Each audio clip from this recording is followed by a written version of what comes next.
Para dar inicio al tema del día de hoy, me permito presentar a nuestro orador invitado, el doctor Jesús Viejo González. Es secretario técnico del Consejo Nuevo León para la Planeación Estratégica y funge como asesor de varios grupos empresariales y locales.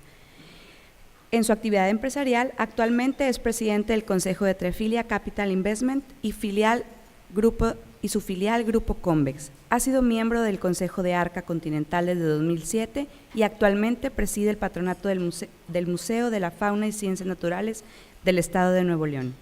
Es miembro del Consejo Ejecutivo de la UDEM, del Consejo Asesor del Centro Rockefeller de Estudios Latinoamericanos de la Universidad de Harvard y del Centro de Estudios Económicos del Sector Privado. Muchísimas gracias y bienvenido.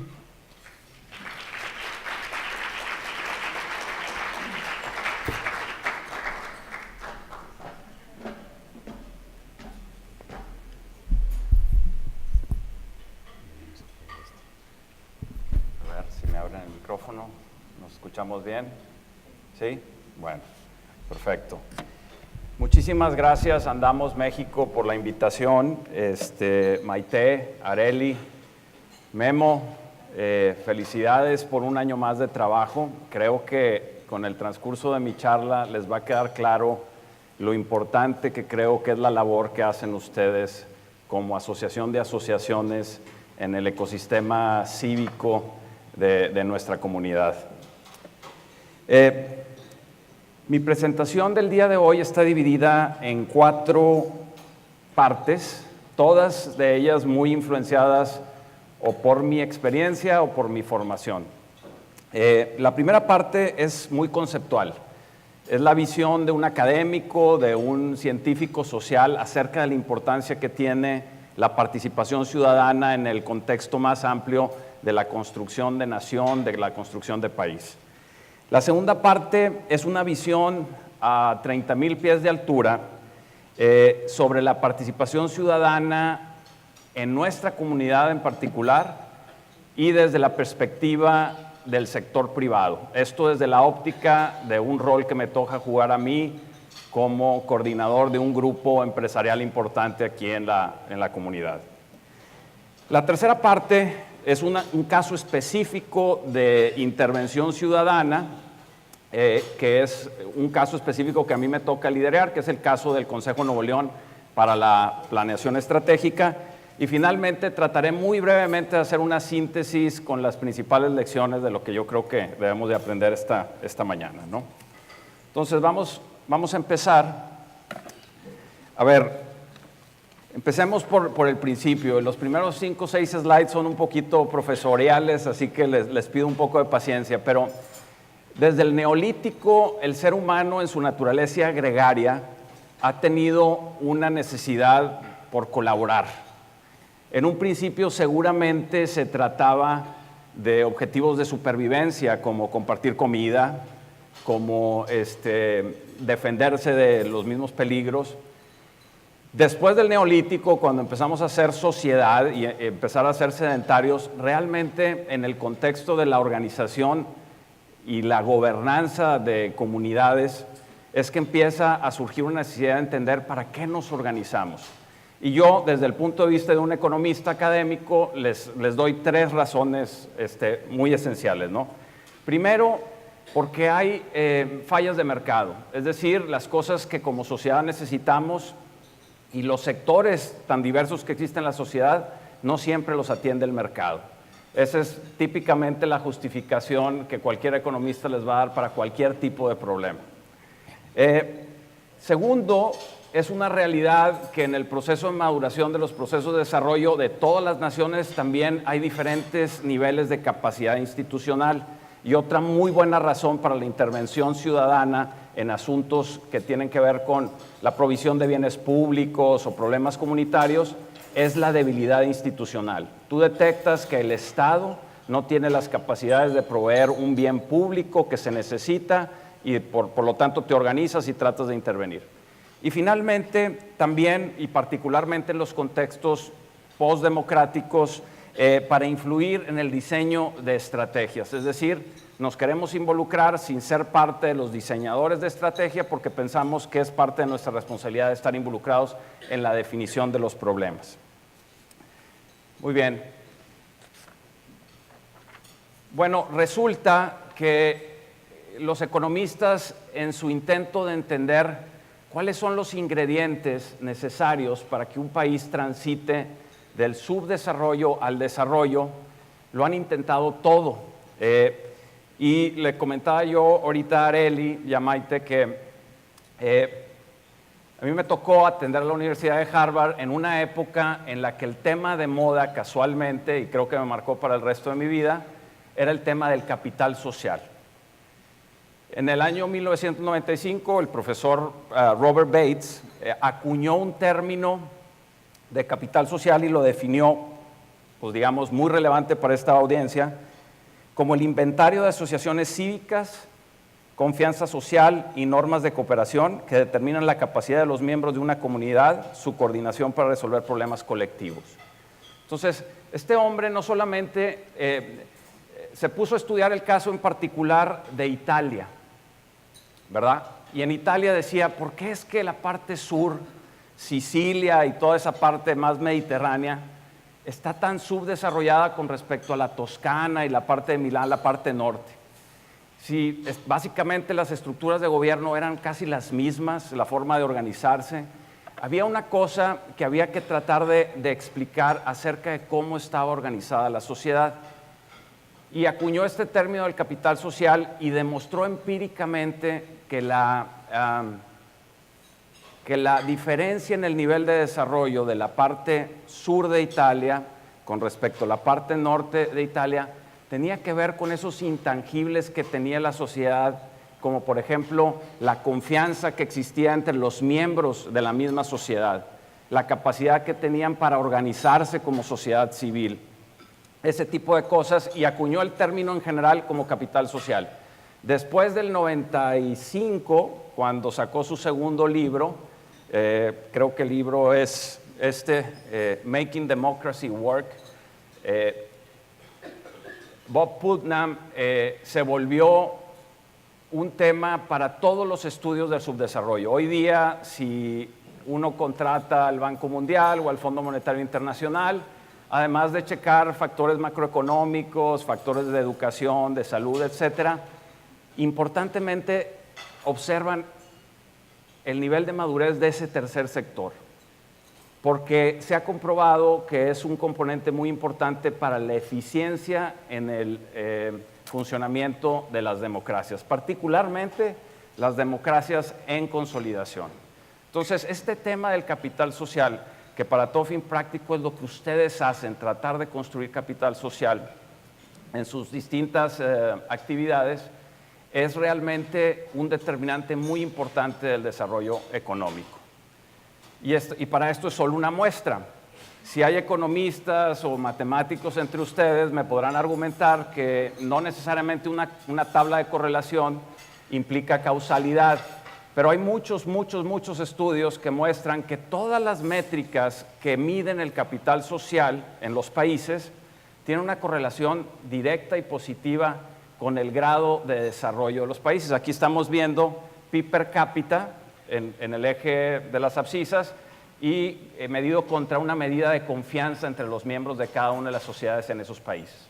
Entonces, para ponerlo en términos muy llanos, mientras más capital social haya en un país, es decir, mientras más capacidad para organizarse y resolver problemas colectivos, mientras más activa su sociedad civil, mientras más asociaciones e iniciativas de parte de la sociedad, mayor es su nivel de ingreso per cápita. Entonces, una idea a fijar en este momento es el capital social es un ingrediente indispensable para el desarrollo de los países. Desde el 96, que dejé de ver yo al profesor Putnam, esta literatura ha avanzado enormemente. Y hay muchas diferentes maneras de seguir ahondando en diferentes capacidades específicas que puede tener una sociedad, ¿verdad? Este modelo es un modelo del Banco Mundial, por ejemplo, donde vemos que dividen el capital social en dos tipos, el macro y el micro. Y simplemente no es el único framework, no es el único esquema para estudiar el diferente capital social. Lo que es muy importante entender es que también madura el capital social, es decir, una sociedad tiene toda una gama de cosas o de necesidades o de fallas de mercado o de causas que defender y no empieza defendiéndolas todas al unísono, se va desarrollando. Entonces yo aquí, desde una perspectiva totalmente científica, una cosa que me gusta hacer, y los compañeros que comparten mesa conmigo en organismos intermedios saben de esto, es tratar de mapear para ser eficiente a la hora de ver un ecosistema de participación cívica, qué organismos ocupan qué orden de capacidades, ¿no? Lo idóneo para tener una sociedad civil de primera es que muchas de esas capacidades estén ocupadas. Y me ha tocado, utilizando este tipo de punto de vista o esta manera de ver las cosas, desde inventar nuevas asociaciones hasta sugerirle a algunas existentes que reenfoquen su enfoque, sus capacidades, que profundicen en unas cosas, que dejen de hacer otras, ¿no? Y ahorita entraremos un poquito más de detalle acerca de eso. Esto es nada más un ejemplo de cómo uno puede pensar acerca de ciertos objetivos que persiguen asociaciones y qué parte de este esquema de capital social es el que cubren. Hablemos un poco de cómo estamos en Nuevo León en el tema de asociaciones civiles, como una proxy entre muchas de capital social. Pues resulta que en Nuevo León realmente tenemos un tercer sector muy formal, pero quizás todavía pequeño en relación al tamaño de su economía. Tenemos cerca de 700 asociaciones civiles, que son más o menos el 2% de las que existen en el país, cuando nuestro PIB representa el 9% del PIB nacional. Una buena noticia es que las hacemos muy bien. Alrededor del 80% de las asociaciones nuestras se podrían considerar, haciendo el símil de economía formal o informal, como asociaciones formales, es decir, acta constitutiva, existen, tal. Y por otro lado, pues yo concluiría en esto que, si bien es cierto que tenemos un muy buen tercer sector, o decir, de buena calidad, seguramente en ese esquema de ambientes de capital social hay todavía muchos huecos por llenar, ¿no? O por redistribuir. Otro componente muy importante es esto. Aquí se prueba de cierta manera un poco la teoría del profesor Putnam, en el sentido de que Nuevo León, en términos de la confianza que tenemos entre ciudadanos, que ustedes pueden imaginarse lo importante que es eso, por ejemplo, para hacer negocios. O sea, la confianza es un ingrediente indispensable para que tú compres un apartamento, un coche, etcétera, y complica las cosas cuando sus niveles son bajos, ¿no? Entonces, digamos, la vinculación hacia el desarrollo económico debe ser muy clara para todos. Tenemos un nivel de confianza ligeramente superior al de la media nacional. Estoy seguro que si midiéramos esto entre países, el nivel de confianza de México en ese esquema de correlación que les puse, probablemente es bajo, ¿no? Es algo en lo que hay que seguir avanzando. Este tipo de creación de comunidades y de perseguir causas, que es lo que hacen ustedes, o defender causas, es definitivamente un constructor de capital social. Déjenme pasar a la segunda parte de la presentación, que tiene que ver con el rol, que es el que quizá conozco yo mejor, que tiene el empresariado en esa construcción de capital social. Bueno, pues ahí la foto que ven son de don Roberto y don Eugenio Garzazada, y lo que están haciendo pues es trabajando, ¿no? Queremos pensar en Nuevo León que la comunidad empresarial siempre ha perseguido, además de trascender con clase mundial en sus negocios, el tener un compromiso y una responsabilidad social. Y me ha tocado a mí, a últimas fechas, ser testigo de cómo ha evolucionado esa forma de influir del sector privado a través de asociaciones como las que ustedes representan.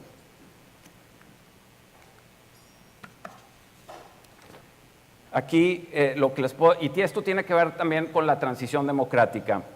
Conforme se ha ido formalizando el sector filantrópico, conforme más y más grupos empresariales tienen su labor filantrópica tradicional encapsulada en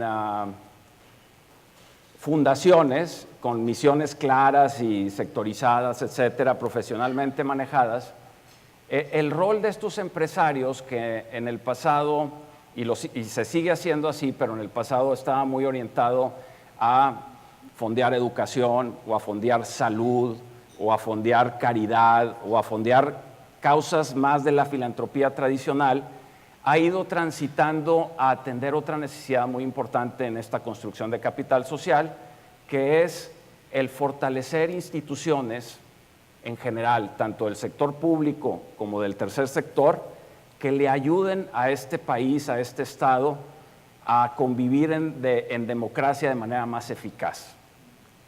Así yo lo pondría. Entonces, si yo tuviera si me forzaran a dar una definición de cuál es el modelo de influencia actual en los grandes grupos empresariales para intervenir en proyectos, pues yo lo definiría como lo ponemos aquí. Intervenciones finitas y focalizadas en el fortalecimiento de instituciones formales que mejoren el funcionamiento de nuestra democracia.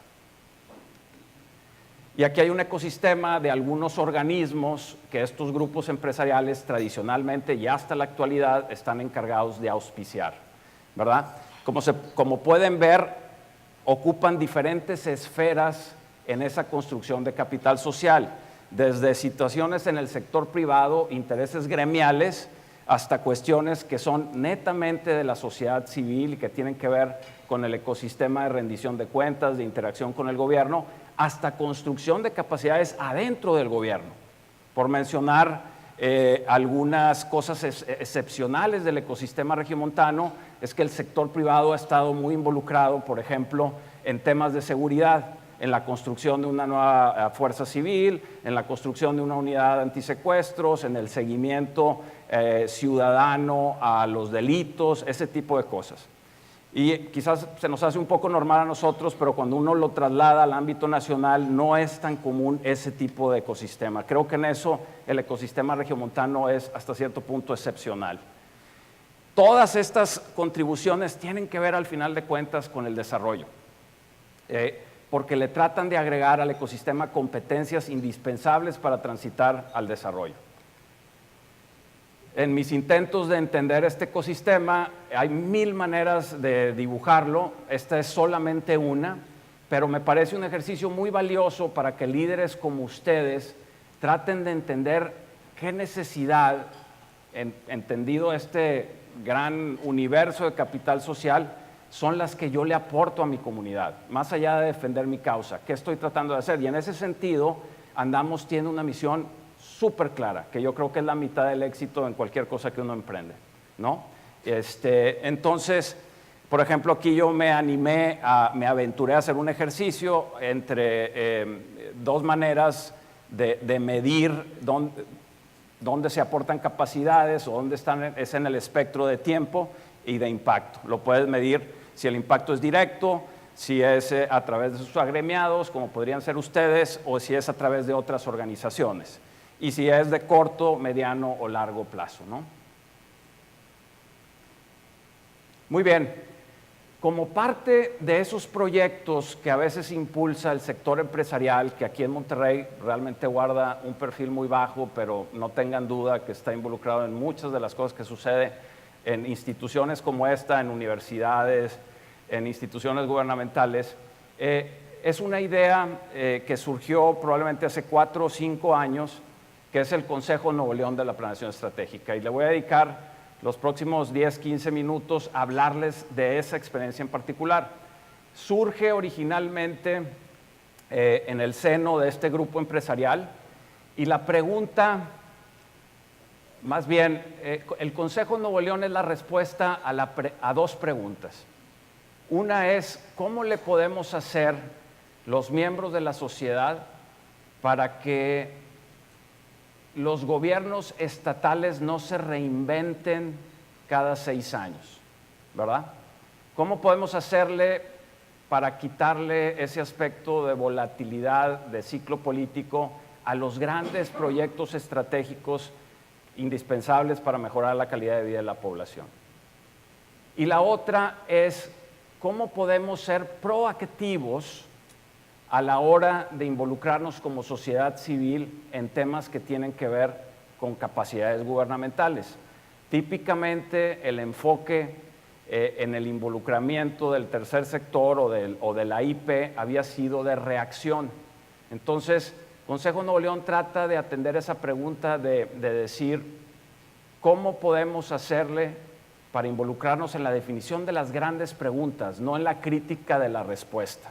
¿Cómo podemos hacerle para ser un organismo propositivo, colaborativo, vinculatorio, que atienda a problemas reales de política pública de la población? Entonces, ante esas dos preguntas, nos enfocamos a tratar de diseñar una ley, una reforma de ley que le diera vida a un organismo transeccional con participación del gobierno y del sector privado, y cuya función básica y elemental fuera la de emitir un plan estatal de largo plazo y de darle seguimiento al mismo, ¿no? Entonces, Consejo Nuevo León nace por ahí de el 2014, pero realmente entra en función con la publicación del plan en el 2015, empatado con la nueva administración actual, ¿no? Y yo diría 3 cosas acerca de las funciones de Consejo Nuevo León. Primero, es un espacio de colaboración, donde se pretende acercar a las mejores soluciones de política pública a los funcionarios públicos, acercarles soluciones, ¿verdad? Obviamente todo esto alineado con un plan de largo plazo que ahorita voy a ahondar un poquito más. Y otra cosa es un catalizador de participación ciudadana. Muchas veces el problema que tiene organizaciones como las de ustedes es falta de acceso o articulación cuando tiene que ver la causa que ustedes persiguen con un tema de gobierno. Es muy importante tener ese canal donde su inconformidad se pueda traducir en propuesta, y eso es lo que trata de hacer Consejo Nuevo León. ¿Cómo está organizado? Está organizado en 5 comisiones, ahora 6, donde la última que se acaba de aprobar es esta comisión de finanzas públicas, pero ahí yo le llamo a este partenón el hardware y el software, ¿no? Bueno, ahora le pusimos finanzas públicas. Las columnas en ese partenón, que es desarrollo humano, desarrollo sustentable y desarrollo económico, son cosas en las que Nuevo León hoy día ya pretende estar al nivel de economías de la OSDE.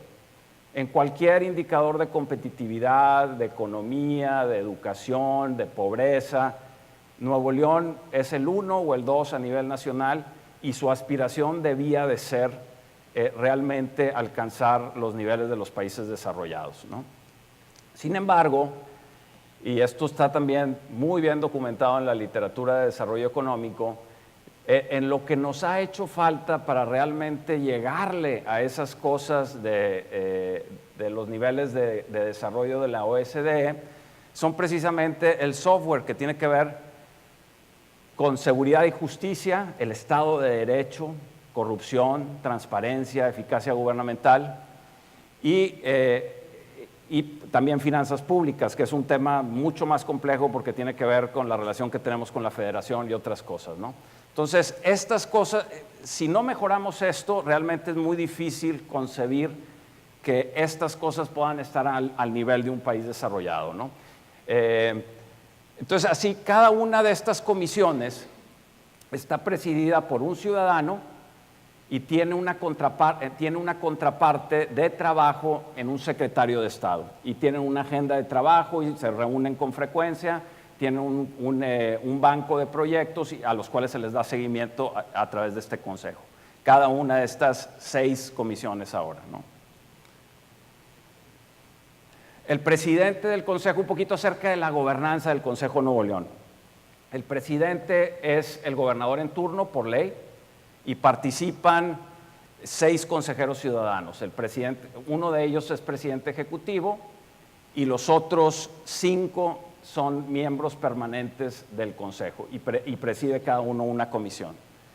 Hay 6 consejeros del gobierno, participa el secretario general de gobierno, el presidente del Congreso, el presidente del Poder Judicial y obviamente también participa, ahora que se creó esta coordinación ejecutiva que tenía antes Fernando Elizondo, también se le incorporó a este consejo por ley.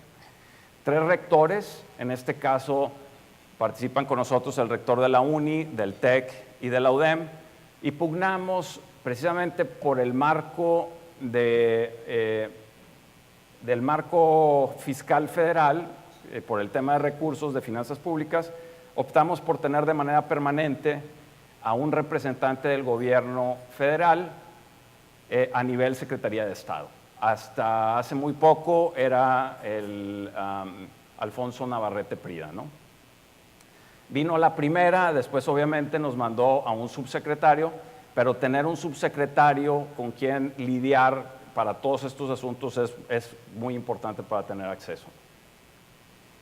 El principal entregable de Consejo Nuevo León es el plan estratégico. Nosotros le llamamos Nuevo León Mañana y es la visión al 2030. Por ley, y esta es una innovación institucional, por ley, cada plan estatal de desarrollo que cada administración entrante debe de presentar a los 6 meses de tomar posesión, debe circunscribirse al plan estatal de largo plazo. Con eso atendemos la primera pregunta: ¿cómo evitar ocurrencias y cómo tratar de evitar la reinvención de la rueda? Si está clara que el plan de seguridad hídrico del Estado lo componen 3 presas y 2 acueductos, el que regrese no puede salir con una idea de bombardear las nubes con nitrógeno cada 6 semanas, ¿verdad? Entonces, un poquito ese es el tema. Temas específicos de política pública donde haya una solución técnica para las cosas que son importantes en el largo plazo. Y, por ejemplo, Consejo Nuevo León y una de sus muchísimas asociaciones afiliadas, que es el Fondo del Agua Metropolitano de Monterrey, fueron instrumentales colaborando de manera conjunta en, digamos que, construir una alternativa al controversial proyecto Monterrey 6 en el tema de seguridad hídrica.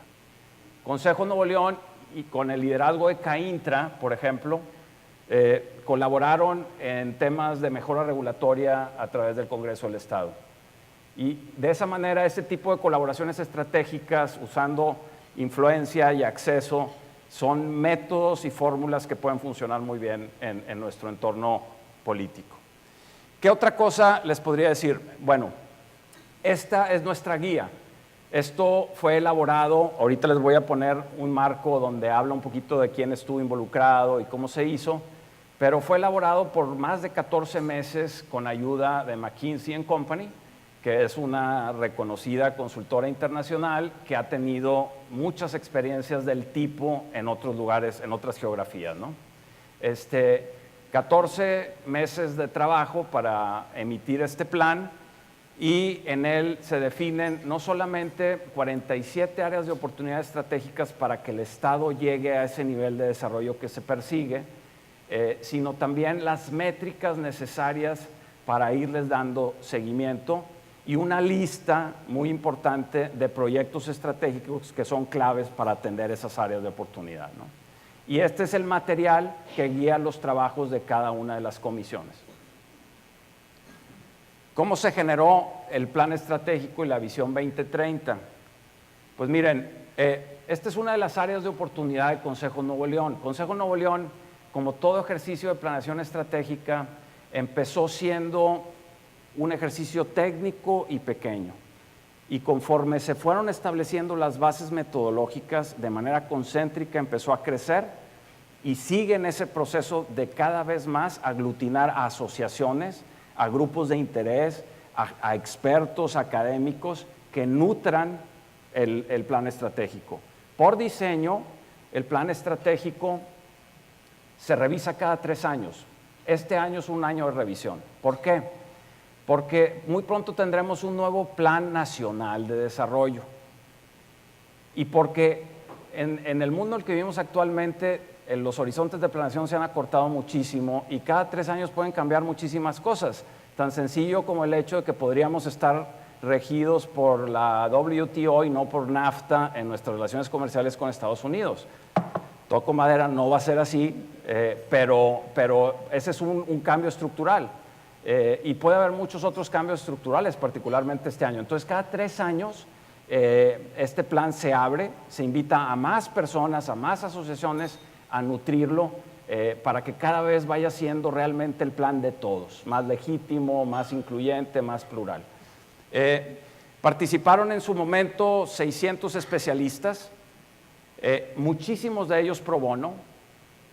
¿Cómo se fondea esto? El grupo empresarial pone la mitad, normalmente un presupuesto de alrededor de entre 35 y 40 millones de pesos al año, de los cuales el 70% se utiliza para hacer estudios. Nos queremos ver como una especie de think tank hacia futuro.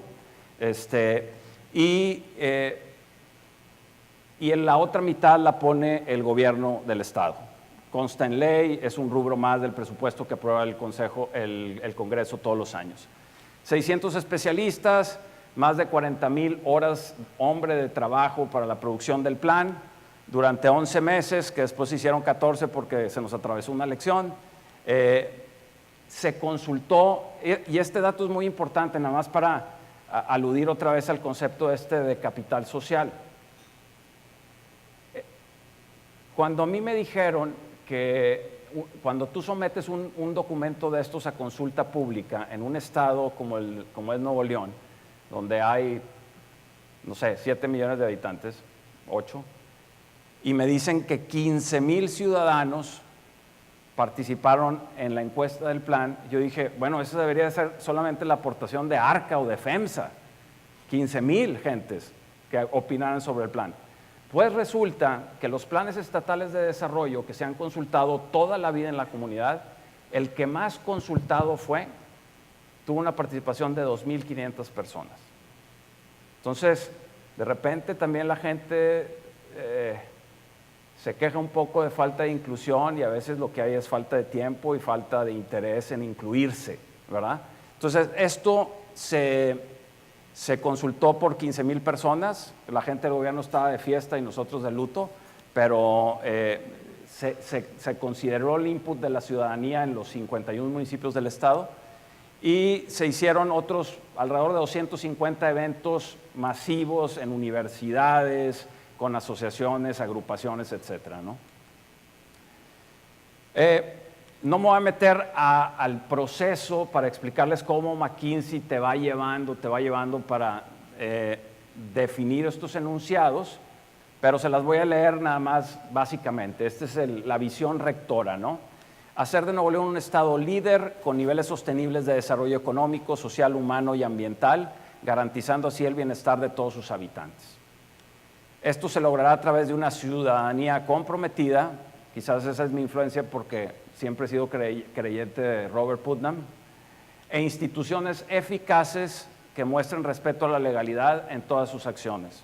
Cada palabrita trae métricas, proyectos y objetivos detrás. Están muy cuidadosamente seleccionadas, ¿no? El desempeño en lo económico, social, humano y ambiental será comparable con países de la OECD. Y este fue el ordenamiento. Hicimos un esfuerzo de síntesis para agrupar las 47 áreas de oportunidad estratégicas en 8 categorías y le pedimos a esos 15,000 ciudadanos que se animaron a participar que las ordenaran jerárquicamente de acuerdo a la importancia que tuvieran para cada quien. Y pues aquí vemos que los bárbaros del norte seguimos enfocados en el jale, ¿no? El primero es generar empleos bien remunerados. Después, lo que uno, activista, pensaría que está en el top of mind de la población, que es transparentar el uso de los recursos públicos, corrupción. El tercero, el delito, ¿verdad? Y platicábamos hace rato de ese tema. Realmente el Estado de Nuevo León, con 12 homicidios por cada 100,000 habitantes, tiene un nivel de seguridad en ese rubro muy superior a la ciudad de Dallas, a la ciudad de Bogotá, a Tamaulipas, a Veracruz, a Chihuahua, pero vivimos en una comunidad que hospeda a 2 casas de medios nacionales, lo cual nos hace mediáticamente hiperactivos. Y también somos una comunidad que hospeda casas de estudios muy importantes a nivel nacional, lo cual nos hace una sociedad más activa, más educada,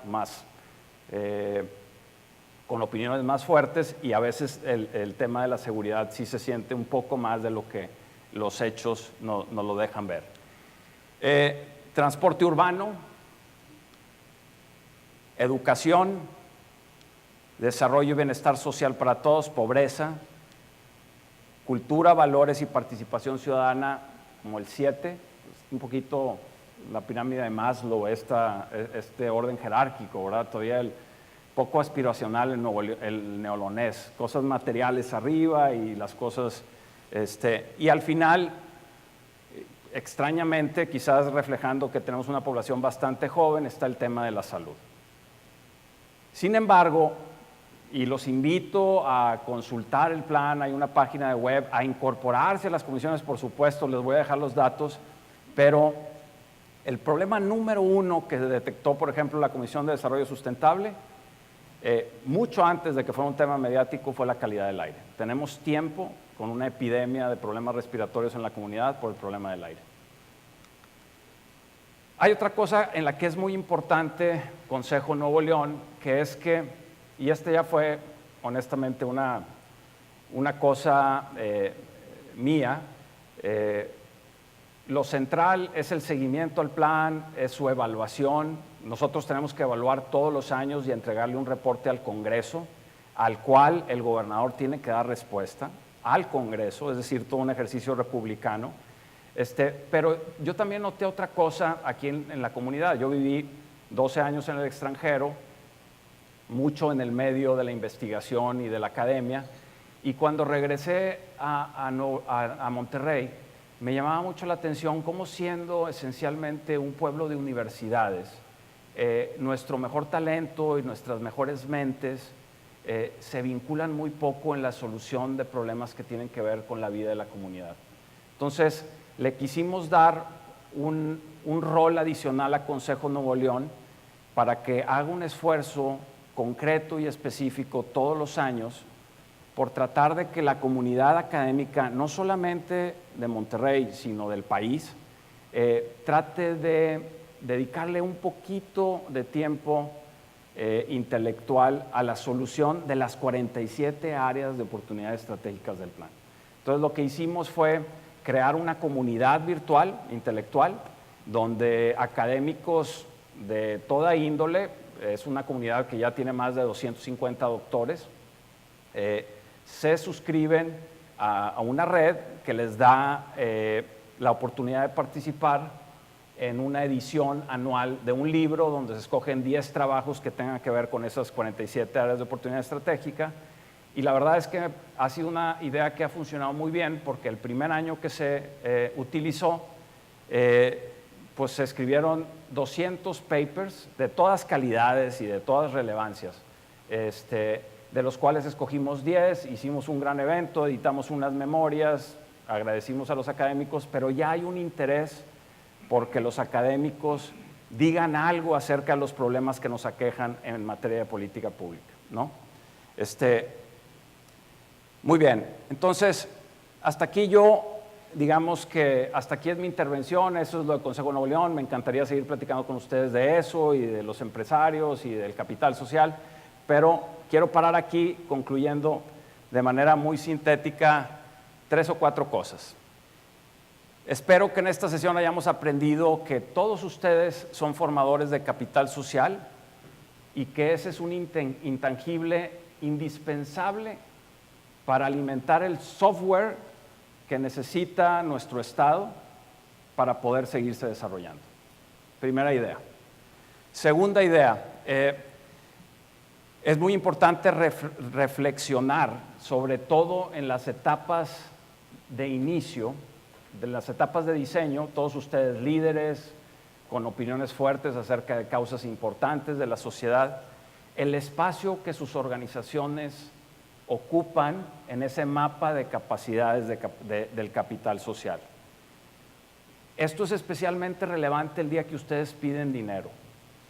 Ya hay un mercado filantrópico, ya hay un mercado que compite por recursos para instituciones como las que ustedes dirigen, y mientras más claramente diferenciada sea su propuesta de valor a ese ecosistema, son de muchísima más fácil venta.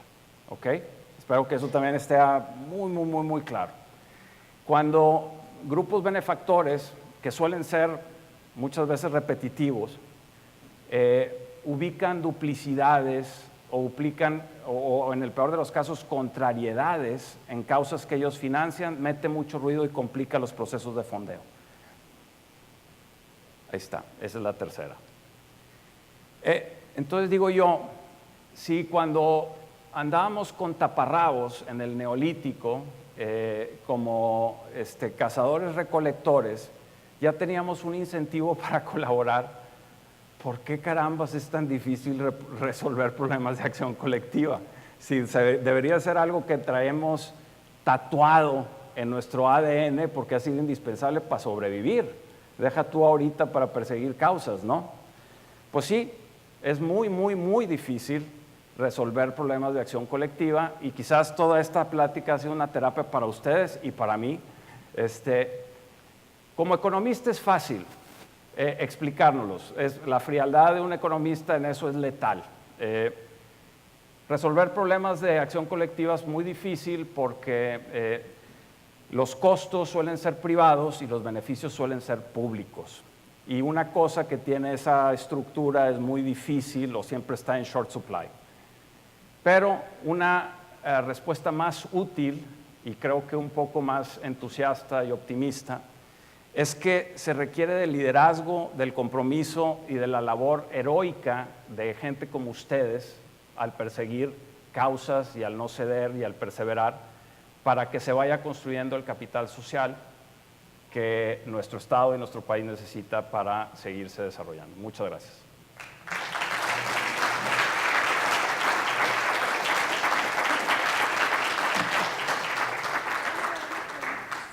Sí, claro. Por supuesto.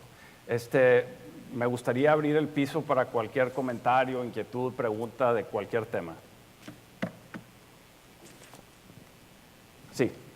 Si me pueden decir quiénes son y qué hacen, pues más fácil. Gracias, buenos días. Mauricio Magdaleno del Clúster de Turismo de Nuevo León. Buenos días.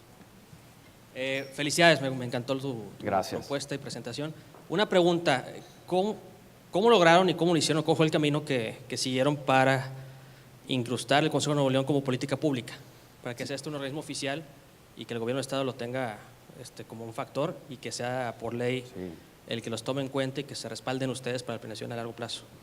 Sí, mira, inició, como suelen iniciar todas las cosas, con una idea, se fue madurando y se llegó a la conclusión que para que fuera realmente lo más relevante posible había que darle categoría de cambio a la ley, para que tuviera, por así decirlo, dientes. Aunque el Consejo de Nuevo León sigue siendo un consejo colaborativo y consultivo, porque no tiene capacidades ejecutivas, no tiene responsabilidades de implementación, porque en una democracia esa es facultad exclusiva de los gobernantes, que son democráticamente electos, etcétera, etcétera.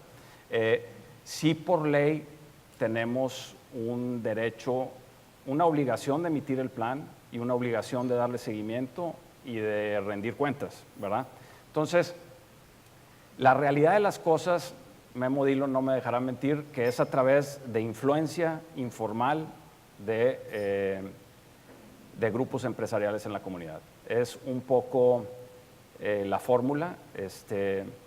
Empresarios importantes de empresas muy reconocidas me ayudaron muchísimo, no solamente en que la ley estuviera lo mejor redactada posible, pero después cabildearla con el gobernador. Y también un poquito jugar el juego político. Esto quizás lo teníamos listo desde el segundo año de Rodrigo Medina y nos tomó pues, del tercero al quinto el ir haciendo modificaciones, haciendo algunas concesiones, jugando el juego de cabildear esa ley para llegar a la decisión salomónica de sí les apruebo la ley, pero a partir del siguiente gobierno, para no tener ese acompañamiento incómodo de la sociedad civil organizada, ¿verdad? Yo creo que hoy día, con los años que hemos tenido de experiencia, va a ser bastante fácil de detectar en los nuevos gobernantes el valor que una organización de esta naturaleza le agrega a sus funcionarios, porque tú no vas a ver en ningún momento a un servidor o a Carlos Salazar o a personajes del Consejo Nuevo León emitiendo opiniones críticas a la prensa. Para eso está Memo Dillon, para eso están los organismos que tienen intereses gremiales, que son, digamos, que utilizan esa herramienta de influencia de la opinión pública, ¿no? Acá el modelo de influencia es colaborativo, tú le acercas una propuesta, un estudio, le das seguimiento y obviamente a veces sí hay presión, sí se les exige, sí se les trata de guiar, pero todo con un perfil mediático bajo, porque evidentemente si tú tuvieras un perfil mediático alto, sería muy difícil mantener una relación de confianza y de colaboración con el gobierno, ¿no? Entonces, importantemente, si ustedes se ubican en el mapa del capital social, los espacios que trata de ocupar Consejo Nuevo León son muy diferentes a los de otros organismos, ¿no? Pero ese fue un poquito el proceso. Memo.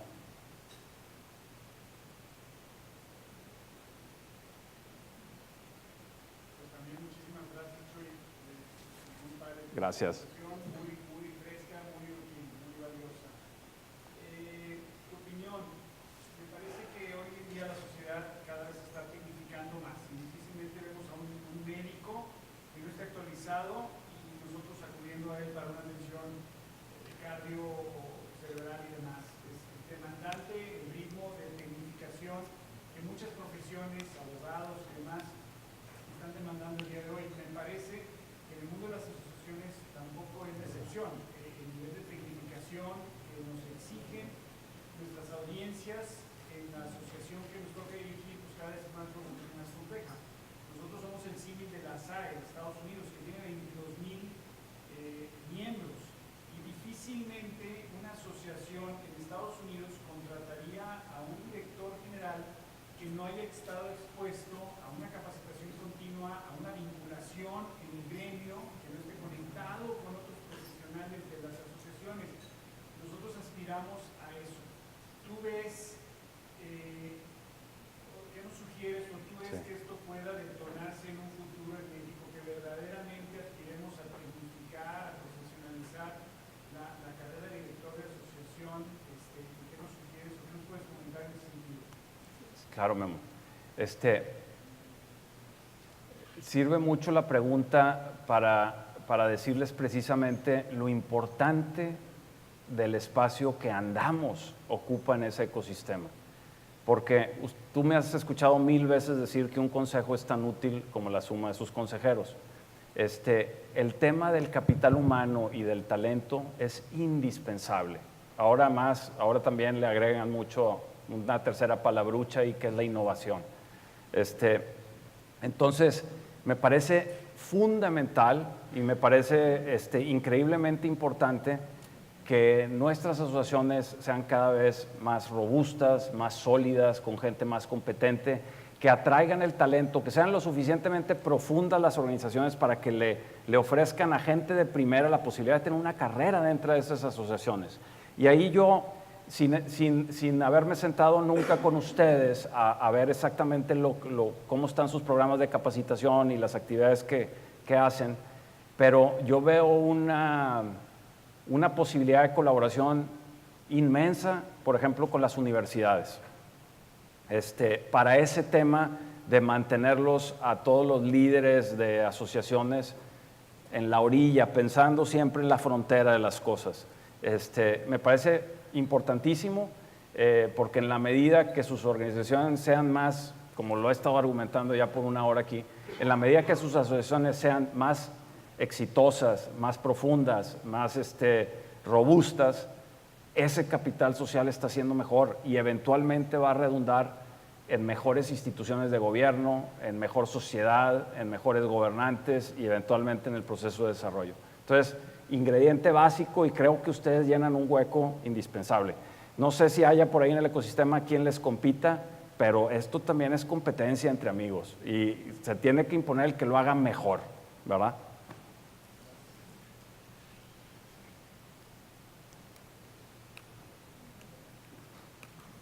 Listo. Pues muchísimas gracias, me da gusto verlos. Gracias.